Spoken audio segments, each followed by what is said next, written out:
Good news everyone! ILIAD is finally available for Unreal Engine 4.25. It was long, it was tough, and that's why I would like you to give a big standing ovation for my colleagues.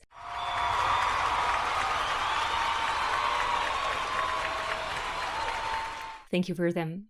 ILIAD 0.5 is mostly a compatibility update that fixes a few bugs, but I must highlight one of the biggest improvements of this version, which was our graphic library ulis. For the recall, ulis was developed because Unreal Engine was quite poor in terms of pixel management.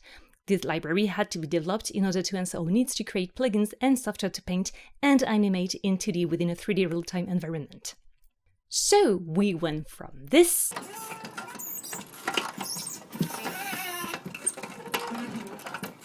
to this.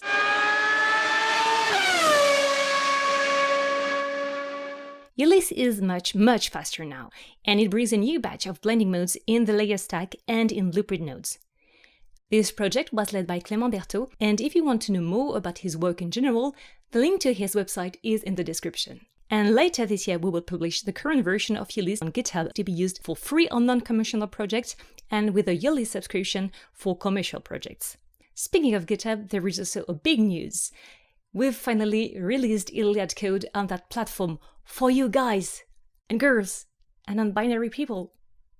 It is a specific public repository where you can submit issue tickets to explain bugs to fix or to submit ideas.